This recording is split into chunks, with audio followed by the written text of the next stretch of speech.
Suggest करने के बाद ये बंदी मेरे को रिप्लाई करती है, कहती है एक्चुअल में क्या हुआ कि आपने सूट जो है डिफरेंट कलर में ऑर्डर प्लेस करा था और जो इनका टेलर था उन्होंने किसी और कलर में बना दिया। 1 महीने बाद रियलाइज हुआ कि उसने मेरा सूट किसी डिफरेंट कलर में बना दिया। इसका मतलब तो पिछले 1 महीने से मुझे पागल बना रही थी। Hi, I am Jasleen, the founder of Nanaki boutique. एक छोटी सी दुकान से बड़ी दुकान तक जाने का सपना बहुत मेहनत मांगता है, तो पिछले 1.5 साल की मेहनत ने मेरी इस टीम को खड़ा किया, द नानकी टीम। एक फैब्रिक सेलेक्ट करने से लेके एक सूट डिजाइन करने में बहुत मेहनत लगती है।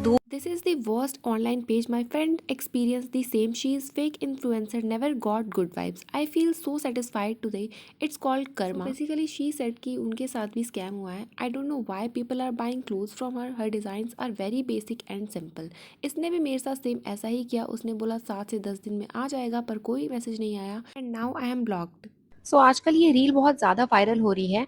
क्या इन्फ्लुएंसर ओन ब्रांड्स जो होते हैं एक्चुअली ट्रस्टवर्दी होते हैं या सिर्फ पॉपुलैरिटी के दम पर चल रहे होते हैं? इस कंट्रोवर्सी का सेंटर है आज नानकी बुटीक, जिसकी ओनर है जसलीन अरोरा। एक लेडी ने इंस्टाग्राम पे अपना पूरा एक्सपीरियंस शेयर किया। उन्होंने जून के महीने में एक सूट ऑर्डर किया था एंड बुटीक की तरफ से उन्हें एश्योरेंस मिला था कि विद इन 1 to 2 वीक्स उनका पार्सल डिलीवर हो जाएगा। लेकिन 2 वीक्स वेट करने के बाद भी जब पार्सल नहीं आया तो कस्टमर ने कॉन्टैक्ट किया। पहले रिप्लाई आया कि मंडे तक पार्सल आ जाए, फिर बोला गया कि अब तक तो पहुंच जाना चाहिए था। लेकिन जब उन्होंने स्पेसिफिकली ट्रैकिंग आईडी मांगी तो बुटीक की तरफ से रिप्लाई आना ही बंद हो गया।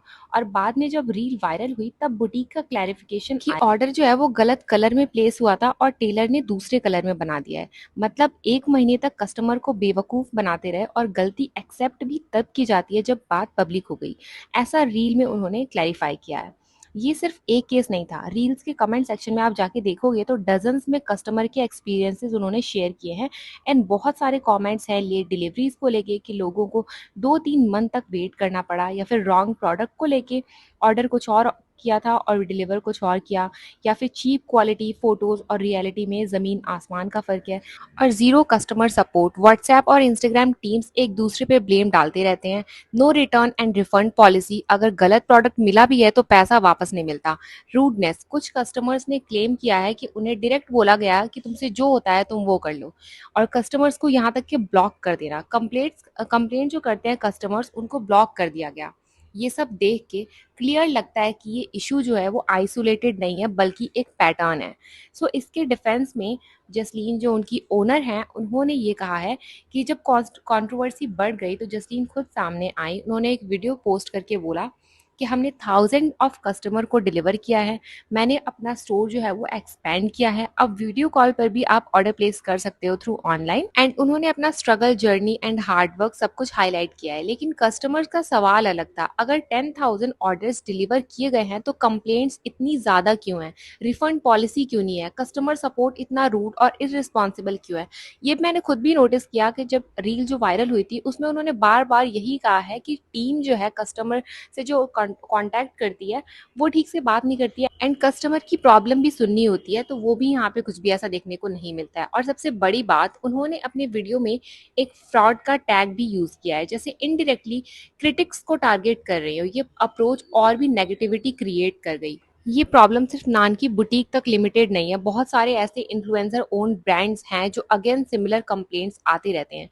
जैसे माचा ब्यूटी जैसे ब्रांड भी कस्टमर के नेगेटिव रिव्यूज का टारगेट बने हैं।